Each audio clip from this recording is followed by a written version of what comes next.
and welcome to ET Exclusive. Already థియేటర్లో చూసిన సినిమాను ఓటీటీలో ఎందుకు చూడాలనేది ఆడియన్స్ ప్రశ్న. అలాంటప్పుడు ఒక్కో సినిమాను వందల కోట్లు పెట్టి ఎందుకు కొనాలనేది ఓటీటీ ఓనర్స్ ప్రశ్న. దీనికిప్పుడు దర్శక నిర్మాతలు ఓ కొత్త ఫార్ములా కనుక్కున్నారు. ఓటీటీ మార్కెట్ పెంచుకోవడానికి మేకర్స్ ఫాలో అవుతున్న ఆ ఫార్ములా ఏంటో ఎక్స్క్లూజివ్ స్టోరీలో చూద్దాం. ఒకప్పుడు సినిమాలకు కలెక్షన్లు పెంచుకోవడానికి విడుదలైన 2-3 వారాల తర్వాత కొత్త సాంగ్ యాడ్ చేయడమో లేదంటే సీన్స్ కలపడమో చేసేవాళ్లు దర్శక నిర్మాతలు. గుర్తుందా? ఇప్పుడు ఓటీటీ మార్కెట్ కోసం కూడా ఇలాంటి జిమ్మికులే చేస్తున్నారు మేకర్స్. ఓటీటీ కోసం సెపరేట్ ఎడిటెడ్ వర్షన్స్ ను సిద్ధం చేస్తున్నారు. ఓటీటీని తక్కువగా అంచనా వేయడానికి లేదిప్పుడు. 100 కోట్ల వ్యాపారం అది. నిర్మాతలకు అదనపు ఆదాయం కూడాను. మరి అన్ని కోట్లు ఇస్తున్నప్పుడు సేమ్ సినిమా ఎందుకివ్వాలి? ఇదే ఆలోచిస్తున్నారు మేకర్స్ ఇప్పుడు. థియేటర్లో చూసినోళ్లు కూడా ఓటీటీలో ఫ్రెష్ ఫీల్ అవ్వాలని కొత్త మంత్రంతో వస్తున్నారు. వెండి తెరపై చూడని బొమ్మను బుల్లి తెరపై చూపిస్తున్నారు. స్టార్ హీరోల సినిమాలకు 50 నుంచి 200 కోట్ల మధ్యలో ఓటీటీ రైట్స్ పలుకుతున్నాయి. అందుకే థియేటర్లో చూసిన సినిమా కాకుండా ఓటీటీ కోసం కొత్త వర్షన్ ఇస్తున్నారు. గతేడాది జవాన్, లియో విషయంలో ఇదే చేశారు మేకర్స్. వాటి వల్ల వ్యూవర్షిప్ పెరిగింది. తాజాగా గోట్ సినిమాకు ఇలాంటి ఎక్స్టెండెడ్ ఓటీటీ వర్షన్ ఇవ్వనున్నారు వెంకట్ ప్రభు. డైరెక్టర్స్ కట్ పేరుతో ఈ ఓటీటీ వర్షన్ సిద్ధం చేస్తున్నారు మేకర్స్. యానిమల్, అర్జున్ రెడ్డి సినిమాలకు ఇలాగే డైరెక్టర్స్ కట్ ఇచ్చారు సందీప్ రెడ్డి వంగ. ఈ ఫార్ములా సక్సెస్ అయింది కూడా. ఇక హనుమాన్ ఇంటర్నేషనల్ వర్షన్ ఓటీటీ కోసం సిద్ధం చేస్తున్నారు ప్రశాంత్ వర్మ. మరికొన్ని సినిమాలకు ఇదే ఫార్ములా ఫాలో అవుతున్నారు. గ్యాప్ ఇవ్వకూడదని ఎంత గట్టిగా ఫిక్స్ అయినా పరిస్థితులు కూడా అంతే గట్టిగా పగబట్టినప్పుడు ఎవరు మాత్రమే ఏం చేస్తారు చెప్పండి? రామ్ చరణ్ విషయంలోనూ ఇదే జరుగుతుంది. అందుకే ప్లాన్ మార్చేశారు మెగా వారసుడు. ఇక చూసుకోండి నా జోరు, ఇప్పటి నుంచి కనిపించేది రామ్ చరణ్ 2.0 అంటున్నారీనా. ఇంతకీ ఆయన ప్లాన్ ఏంటి? నెక్స్ట్ ప్రాజెక్ట్స్ అప్డేట్స్ ఏంటి? అదేంటో కానీ కెరీర్ మొదటి నుంచి రామ్ చరణ్ ను ఓ సమస్య మాత్రం వెంటాడుతూనే ఉంది. దాన్ని అధిగమించాలని ఎంత ప్రయత్నించినా కుదరట్లేదు. అదే సినిమాకు గ్యాప్ తీసుకోవడం. చిరుత తర్వాత మగధీర కోసం 2 ఏళ్లు గ్యాప్ తీసుకున్నారు. కెరీర్ కొత్తలో కాబట్టి ఫ్యాన్స్ కూడా ఫీల్ కాలేదు. ఆ తర్వాత కొన్నేళ్ల పాటు వరుసగా ఏడాదికో సినిమా చేస్తూ వచ్చారు చరణ్. 2009లో మగధీర నుంచి 2019లో వినయ విధేయరామ వరకు కనీసం ఏడాదికో సినిమా చేశారు. మధ్యలో 2011, 2017 మాత్రమే ఖాళీగా వదిలేశారు చరణ్. కానీ రాజమౌళితో RRR ఎప్పుడైతే కమిట్ అయ్యారో అప్పటి నుంచి గ్యాప్ తప్పట్లేదు. 2020, 2021 ఖాళీగానే వెళ్లిపోయాయి. ఆ లోటు తీరేలా RRRతో గ్లోబల్ స్టార్ అయ్యారు రామ్ చరణ్. RRR వచ్చి 2.5 ఏళ్లు అవుతుంది. దాంతో మళ్లీ భారీ గ్యాప్ తప్పట్లేదు. 2023లోనే వస్తుందనుకున్న గేమ్ చేంజర్ ఇంకా పోస్ట్ ప్రొడక్షన్లోనే ఉంది. ఈ సినిమా డిసెంబర్ 20న వస్తుందంటున్నారు. ఆ మధ్య బుచ్చిబాబుతో RC16కి ముహూర్తం పెట్టారు చరణ్. దీని రెగ్యులర్ షూటింగ్ అక్టోబర్ నుంచి, ఇంకా చెప్పాలంటే దసరా తర్వాత నుంచి మొదలు కానుంది.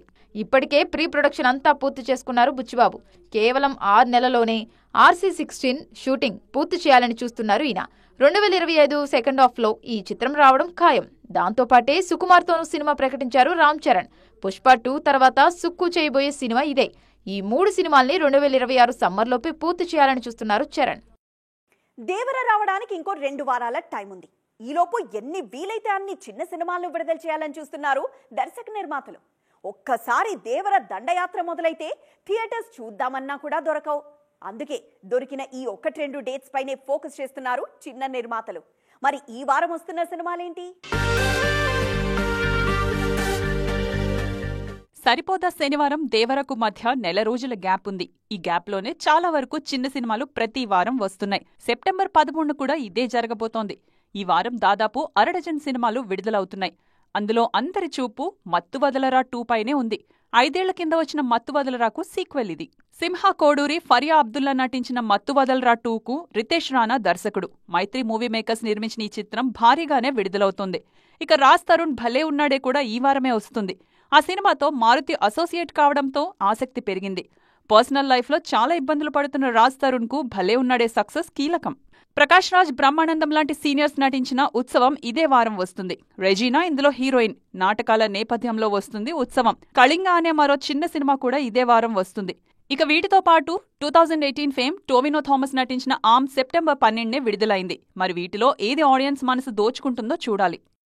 పోటీ అంటే ఎప్పుడు హీరోలు, హీరోయిన్ల మధ్యే కాదు, సంగీత దర్శకుల మధ్య కూడా ఉంటుంది.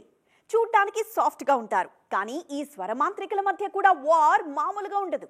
ఇప్పుడు 3 మ్యూజిక్ డైరెక్టర్స్ మధ్య పోటీ అలాగే ఉంది. పైగా వాళ్ళ కెరియర్స్ కి కూడా ఈ సినిమాలు కీలకంగా మారాయి. మరి ఎవరా సంగీత త్రయం?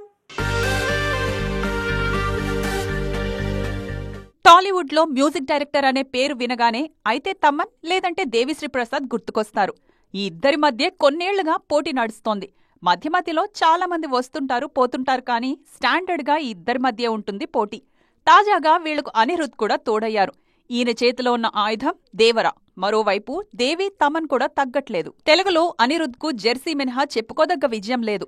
అజ్ఞాతవాసి, గ్యాంగ్ లీడర్ మ్యూజికల్ గా ఓకే గాని కమర్షియల్ గా కాదు. ఇలాంటి సమయంలో దేవర అనిరుద్ కెరియర్ కు కీలకంగా మారింది. దాంతోపాటు విజయ్ దేవరకొండ, గౌతమ్ తిన్ననూరి సినిమాకు అనిరుద్దే సంగీత దర్శకుడు. మరోవైపు పుష్ప 2తో దేవి, గేమ్ చేంజర్ తో తమన్ రేస్లోనే ఉన్నారు. అనిరుద్ అంటే రీ రికార్డింగ్ కు పెట్టింది పేరు. దేవరాతో ఆ మ్యాజిక్ చేయాలని చూస్తున్నారీన. మరోవైపు పుష్ప 2తో తన స్థాయి గుర్తు చేయాలని దేవిశ్రీ ప్రసాద్ ఉవ్విళ్లూరుతున్నారు. ఇక తమన్ అయితే గేమ్ చేంజర్ తో పాటు ఓజీ, ఎన్బికే 109 లాంటి క్రేజీ ప్రాజెక్ట్స్ తో వస్తున్నారు. ప్రస్తుతానికి ఈ ముగ్గురి మధ్య స్వర సమరం మామూలుగా లేదు. బోల్డ్ కాన్సెప్ట్లు ఇప్పుడు బోలెడొస్తున్నాయి. అంటే చాలు దర్శకుల మైండ్ సెట్ అటువైపే వెళ్తుంది.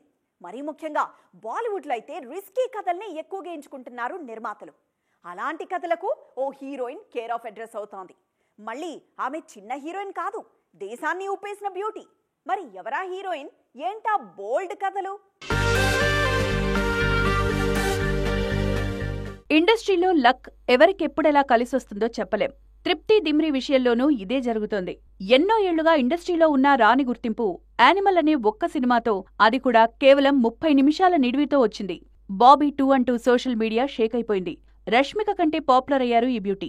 మరీ ముఖ్యంగా బోల్డ్ కథలకు కేర్ ఆఫ్ అడ్రస్ అవుతున్నారు తృప్తి. తాజాగా ఈమె నటిస్తున్న విక్కీ విద్యాకా ఓ వాలా వీడియో సినిమా ట్రైలర్ విడుదలైంది. స్త్రీ 2తో సెన్సేషనల్ హిట్ కొట్టిన రాజ్ కుమార్ రావు ఇందులో హీరో. ఓ మెమరీగా ఉండాలని తమ ఫస్ట్ నైట్ వీడియోను షూట్ చేసుకుని ఓ సీడీలో పెట్టుకుంటారు కొత్త జంట. తీరా చూస్తే ఆ సీడీని దొంగిలిస్తారు. ఆ తర్వాత ఏం జరిగిందనేది విక్కీ విద్యాక ఓ వాలా వీడియో కథ. లైన్ బోల్డ్గానే ఉన్నా కథను కామెడీగా చెప్పారు దర్శకుడు రాజ్ శాండిల్య. ఆ మధ్య విక్కీ కౌశల్ బ్యాడ్ న్యూస్లోనూ ఇలాంటి రిస్కీ క్యారెక్టరే చేశారు తృప్తి దిమ్రి. ఇద్దరు అబ్బాయిలను ప్రేమించాక గర్భం దాల్చడం, వాళ్లలో బిడ్డకు తండ్రెవరో కనుక్కోవడమే కథ. తాజాగా ఫస్ట్ నైట్ వీడియోపై సినిమా చేశారు ఈ భామ. మొత్తానికి 30+ వచ్చిన క్రేజ్ కాపాడుకోవడానికి రిస్కీ రోల్సే బెటర్ అంటున్నారు తృప్తి. గోల్డెన్ ప్రీ ఫినాలే అంటే ఎంత జోష్ ఉండాలో ఇప్పుడు ఆహా తెలుగు ఇండియన్ ఐడల్ సీజన్ 3ని చూస్తే తెలుస్తుందంటున్నారు ఆడియన్స్. ఆ రేంజ్ పర్ఫార్మెన్స్ లో ఎంటర్టైన్మెంట్, ఎమోషన్స్ అన్నీ కలగలిపి ఫుల్ మీల్స్ లా రెడీ అవుతోంది సీజన్ 3. ఇంతకీ ఈ వారం ప్రోమో చూసారా లేదా? ఓసారి చూసేద్దాం పదండి. సెలబ్రేషన్స్ విత్ ఫైనలిస్ట్స్, గోల్డెన్ మూమెంట్స్ అంటూ ఈ వారం ఎపిసోడ్స్ ఎలా ఉండబోతున్నాయో స్ట్రాంగ్ గా కన్వే చేసింది ఆహా ఇండియన్ ఐడల్ సీజన్ 3 టీమ్. జడ్జిల జడ్జిమెంట్లు అక్కర్లేనంత గొప్పగా అనిరుద్ చేసిన పర్ఫార్మెన్స్ ని అస్సలు మిస్ కాకూడదన్నది ప్రోమోలో కన్వే అవుతున్న విషయం. సునామీ లాంటి పర్ఫార్మెన్స్లే కాదు, యాక్టింగ్ తో అరిపించేసే మూమెంట్స్ కూడా ఈ వారం ఎపిసోడ్స్ లో కడుపుబ్బ నవ్వించడానికి సిద్ధమవుతున్నాయి. అంతేకాదండోయ్, మెంటర్స్, ఆశీస్సులు, జడ్జిల పంచ్ లైన్స్ అన్నీ కలగలిసి ఫుల్ మీల్స్ రెడీ అవుతోంది. లాలూ దర్వాజా లష్కర్ పాటను రియాలిటీ షోలలో ఎప్పుడైనా విన్నారా? ఎంత గుర్తు చేసుకున్నా గుర్తు రాకపోతే మా ఇండియన్ ఐడల్ సీజన్ 3లో వినేయమంటున్నారు తమన్. టాప్ 5లో ఉన్నవారు ఒకరికొకరు తీసిపోనంతగా పాడుతున్న తీరుకు ఫిదా అయిపోతున్నారు కార్తీక్ అండ్ గీతామాధురి. ఇది ఈ రోజు ఈటీ ఎక్స్క్లూజివ్. మరిన్ని ఎక్స్క్లూజివ్ స్టోరీస్ తో మరోసారి కలుద్దాం. అప్పటి వరకు చూస్తూనే ఉండండి TV9.